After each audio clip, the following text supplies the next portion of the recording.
हिंदी में यूपीएससी की तैयारी से संबंधित प्रोग्राम्स को देखने के लिए सब्सक्राइब करें स्टडी IQ IAS हिंदी। नमस्कार, बहुत बहुत स्वागत है आप सभी का स्टडी IQ IAS हिंदी में। मेरा नाम है अतुल जैन। तो भाई, जम्मू कश्मीर राज्य में माफ कीजिएगा, जम्मू कश्मीर केंद्र शासित प्रदेश में जो चुनावों की प्रक्रिया बड़े समय से पेंडिंग रखी हुई थी, जो चुनाव को वहां पर ना कराए जाने की शिकायत निरंतर चल रही थी, आखिरकार भारत के निर्वाचन आयोग ने उस शिकायत को खत्म करने का फैसला कर लिया है और जम्मू कश्मीर केंद्र शासित प्रदेश में अब अगले चुनाव जो होने वाले हैं उनका कार्यक्रम आज घोषित कर दिया गया है। तो भाई, हम सभी को पता है जम्मू कश्मीर में क्या हुआ, जम्मू कश्मीर का जो राज्य का दर्जा था वो किस तरह से हटाया गया और उसको जो है दो केंद्र शासित प्रदेशों में तब्दील किया गया, जम्मू कश्मीर और लद्दाख। इनमें से लद्दाख जो होगा वहां पर चुनाव नहीं होगा, वहां पर विधानसभा नहीं होगी, बिना विधानसभा वाला केंद्र शासित प्रदेश रहेगा। जबकि जम्मू कश्मीर जो है वो दिल्ली और पौंडीचेरी यानी कि पुद्दुचेरी की तरह एक विधानसभा वाला केंद्र शासित प्रदेश रहेगा। लेकिन लंबे समय तक जम्मू कश्मीर में विधानसभा चुनाव नहीं कराए गए थे, जिस कारण से वहां पर थोड़ा सा इस बात को लेकर नाराजगी भी देखी गई। तो अब जो है वहां पर आखिरकार भारत के निर्वाचन आयोग ने वहां पर विधानसभा चुनावों का कार्यक्रम घोषित कर दिया है।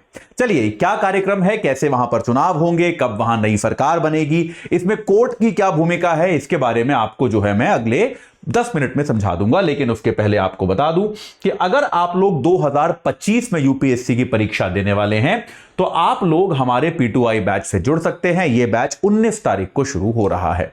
इससे जुड़ने के लिए आपको हमारी वेबसाइट या ऐप पे जाके AJ लाइव कोड लगाना पड़ेगा और जिससे आपको 30% से ऊपर डिस्काउंट मिल जाएगा।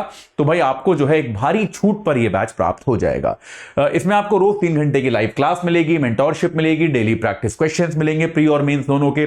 मेंस के क्वेश्चन का आपको रोजाना जो है आपको प्रैक्टिस समाधान मिलेगा। प्री और मेंस की टेस्ट सीरीज मिलेगी, 18 किताबें आपके घर पहुंचेंगी, सिलेक्शन बॉक्स आपके घर पहुंचेगा जिसमें स्टेशनरी होगी। और अगर आप प्री क्वालिफाई करते हैं तो मेंस की तैयारी के लिए आपको हम दिल्ली बुलाएंगे। आपका रहना खाना पढ़ना सब कुछ फ्री और साथ के साथ आपकी पूरी फीस भी रिफंड हो जाएगी। साथ के साथ अगर आप लोग एग्जाम बाद में देने वाले हैं, कुछ विद्यार्थी ऐसे हैं जो 2025 में नहीं देने वाले, 26 या 27 में देने वाले हैं, तो आपके लिए लॉन्ग टर्म बैच का ऑप्शन है। ये 2026 और 2027 दोनों वर्षों में आपको यूपीएससी की तैयारी कराएगा। तैयारी अभी से शुरू हो जाएगी, 2025 तक जो है आपको हम बेसिक पढ़ाएंगे ताकि जब गति के साथ आपसे तैयारी कराई जाए तो आपको कोई खास दिक्कत ना आए और उसके बाद हार्ड कोर तैयारी आपकी शुरू कराई जाएगी। सारी सुविधाएं वैसी ही हैं। मेंस रेसिडेंशियल सुविधा का लाभ आपको 2 बार मिल सकता है, 26 में भी 27 में भी। अगर दोनों बार प्री क्वालिफाई करते हो तो दोनों बार बुलाया जाएगा। तो AJ लाइव कोड लगा के आप इससे भी जुड़ सकते हैं अधिकतम डिस्काउंट प्राप्त करने के लिए। चलिए साहब, तो जम्मू कश्मीर पर चलते हैं। तो आज भारत के निर्वाचन आयोग ने जम्मू कश्मीर का चुनाव कार्यक्रम घोषित कर दिया। जम्मू कश्मीर राज्य का जो राज्य केंद्र शासित प्रदेश का जो चुनावी कार्यक्रम है, जिसको लेकर बड़ी चर्चा थी, बहुत इंतजार था कब होगा।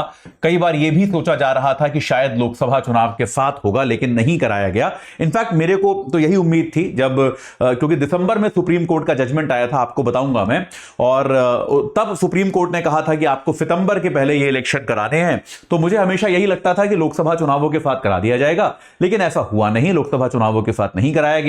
तो अब तो बाध्यता थी कि कराना ही कराना है। तो आज जो है निर्वाचन आयोग ने घोषणा करी है इस बात की कि जम्मू कश्मीर में 3 चरणों में विधानसभा का चुनाव कराया जाएगा। वहां पर पहला चरण होगा 18 सितंबर को, दूसरा चरण होगा 25 सितंबर को और तीसरा चरण जो होगा वो 1 अक्टूबर को होगा। और चुनावों का परिणाम जो आएगा, इलेक्शन का रिजल्ट जो आएगा, यह रिजल्ट आएगा 4 अक्टूबर को। यानी कि 4 अक्टूबर को हमको पता चल जाएगा कि केंद्र शासित प्रदेश जो है जम्मू कश्मीर का, वहां पर नई सरकार जो है कौन सी बनने वाली है, किसकी बनने वाली है, कौन इस केंद्र शासित प्रदेश का मुख्यमंत्री बनने वाला है। यह जानकारी हम लोगों को 4 अक्टूबर को मिल जाएगी। याद रखिएगा, जम्मू कश्मीर के साथ साथ हरियाणा में भी चुनाव की घोषणा कर दी गई है। हरियाणा में भी चुनाव होना ही था। तो हरियाणा में 1 अक्टूबर को चुनाव होगा। एक ही फेज में हो जाएगा और 4 तारीख को हरियाणा के भी परिणाम हमारे सामने आ जाएंगे। तो ये 2 राज्यों के चुनाव जो हैं, 2 जगहों के, एक राज्य और एक केंद्र शासित प्रदेश के चुनाव जो हैं, इनकी घोषणा आज जो है निर्वाचन आयोग ने कर दी है। तो भाई जम्मू कश्मीर में है क्या, कुल मिलाकर करीब करीब वहां पर 87 लाख के आसपास वोटर हैं, लगभग ये माना जा रहा है। 87 लाख वहां वोटर हैं, 90 वहां विधानसभा सीटें हैं, 90 सीटें हैं वहां विधानसभा की। याद रखिएगा 2022 के आसपास यहां पर क्या हुआ था, एक आपका यहां पे परिसीमन हुआ था। रंजना देसाई आयोग बना था, सुप्रीम कोर्ट की जज थी रंजना देसाई। तो रंजना देसाई आयोग बना था, उसने परिसीमन किया था।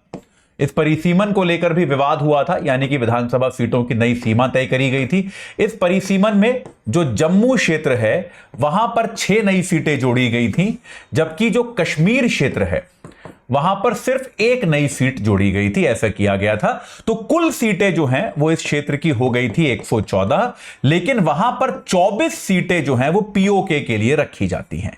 हम ये मानते हैं कि पीओके हमारा ही है, हालांकि वहां पर हम चुनाव नहीं करा सकते अभी, क्योंकि उस पर कब्जा पाकिस्तान का है। तब भी एक सिंबॉलिक तरीके से, एक सांकेतिक तरीके से 24 सीटें हम खाली रखते हैं जो पाकिस्तान ऑक्यूपाइड कश्मीर की है, क्योंकि कभी ना कभी तो वो भारत का हिस्सा बनेगा ही। तो वहां के लोगों को भी भारत में कश्मीर की विधानसभा में योगदान देने का अधिकार होना चाहिए। तो इसीलिए इफेक्टिव जो कुल सीटें होंगी वो 90 होंगी। इन 24 सीटों पर तो इलेक्शन होगा नहीं, क्योंकि ये पाकिस्तान के कब्जे में है। तो 90 सीटों पर यहां पर चुनाव किया जाएगा। जो भी पार्टी 46 सीटें जीत कर ले आएगी वो यहां पर सरकार बना देगी, वो यहां पर जो है सत्ता पर काब्जे हो पाएगी। ठीक है। लोकसभा चुनाव यहां पर अभी हुआ था। जब लोकसभा चुनाव कराए गए थे शांतिपूर्ण तरीके से हुआ था, काफी ज्यादा वोटिंग हुई थी। इनफैक्ट लोकसभा चुनाव की अगर आप बात करें तो कश्मीर में करीब 58.46% वोटिंग हुई थी, जो कि मतलब बहुत है, बहुत ज्यादा वोटिंग है कश्मीर के हिसाब से। कश्मीर के हिसाब से ऐतिहासिक वोटिंग मानी जा सकती है। 58.46% मतदाताओं ने अपने मताधिकार का प्रयोग किया था। तो भाई ऐसे में बड़ा एक उत्साहजनक साइन इसको माना गया था, बहुत बड़ा उत्साह का चिन्ह माना गया था कि भाई कश्मीर के जो मतदाता हैं वो अपने मताधिकार का प्रयोग करने के लिए उत्सुक हैं, लोकतंत्र का हिस्सा बनने के लिए वो उत्सुक हैं। यहां पर याद रखिए, अगर मैं कश्मीर के बारे में आपको थोड़ा सा बता दूं, एक थोड़ा सा जरा सा इतिहास, ज्यादा लंबा तो नहीं बताऊंगा क्योंकि वो तो फिर घंटे भर का लेक्चर हो जाएगा, कि पिछली बार यहां पर चुनाव 2014 में हुआ था। 2014 में यहां पर चुनाव हुआ था। उसके बाद जो मुफ्ती मोहम्मद सईद जो है वो बीजेपी के समर्थन से मुख्यमंत्री बने थे। कुछ समय बाद, आई थिंक 2 वर्ष बाद, 2016 में मुफ्ती मोहम्मद सईद साहब का देहांत हो गया था और उनकी मृत्यु के बाद उनकी पुत्री महबूबा मुफ्ती जो हैं वो मुख्यमंत्री बनी थी। बीजेपी ने समर्थन किया था महबूबा मुफ्ती का भी। महबूबा मुफ्ती जी मुख्यमंत्री बनी, उनकी सरकार चली। और 2018 में क्या हुआ था, बीजेपी ने अपना समर्थन वापस लिया और बीजेपी के समर्थन वापस लेने के बाद जो राज्यपाल थे उस समय, सत्यपाल मलिक, उन्होंने बड़े विवादास्पद तरीके से विधानसभा को भंग कर दिया। जबकि महबूबा मुफ्ती का दावा यह है कि नेशनल कॉन्फ्रेंस के साथ उनकी डील हो गई थी और उनके पास बहुमत था, लेकिन खैर समर्थन वापस लेने के बाद विधानसभा को भंग कर दिया गया और उसके बाद काफी समय तक यहां पर जो है राष्ट्रपति शासन ही रखा गया। और उसके बाद 2019 में तो हम सभी जानते हैं क्या हुआ। अगस्त 2019 में राज्य का बंटवारा कर दिया गया, अनुच्छेद 370 का जो है प्रभाविता खत्म कर दी गई। तो ये सारी चीजें जो है कर दी गई और उसके बाद से ये था कि भाई जम्मू कश्मीर एक ऐसा केंद्र शासित प्रदेश बनाया गया था जहां पर चुनाव होंगे और जहां पर विधानसभा होगी। लेकिन राज्य जो है पिछले 5 वर्षों से इन चुनावों का और इस विधानसभा का इंतजार कर रहा था ताकि निर्वाचित प्रतिनिधि राज्य को मिल पाए, लेकिन ऐसा नहीं किया गया था। तो ये एक बहुत बड़े समय से मांग चल रही थी कि भाई ये तो लोकतंत्र के खिलाफ हो रहा है। और आखिरकार जब दिसंबर 2023 में यह मामला सुप्रीम कोर्ट के पास गया, दिसंबर 2023 में कश्मीर का मामले पर सुप्रीम कोर्ट का ऐतिहासिक निर्णय आया। सुप्रीम कोर्ट ने कहा कि ठीक है, चलिए आपने जो 370 हटाया वगैरह ये सब ठीक है, संवैधानिक तौर पे कोई गड़बड़ नहीं है, लेकिन आपको यहां पर अब चुनाव कराने होंगे। सुप्रीम कोर्ट ने यह कहा था कि चुनाव आपको कराने होंगे और चुनाव के लिए सुप्रीम कोर्ट ने 30 सितंबर 2024 तक की डेडलाइन सेट करी थी कि तब तक आपको चुनाव कराने ही होंगे।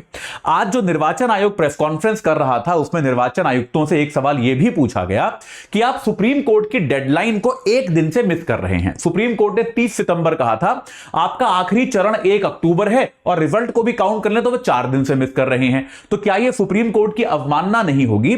तो इस पर जो मुख्य चुनाव आयुक्त ने यह कहा कि सुप्रीम कोर्ट के आदेश को कि हमें भावना को समझना चाहिए।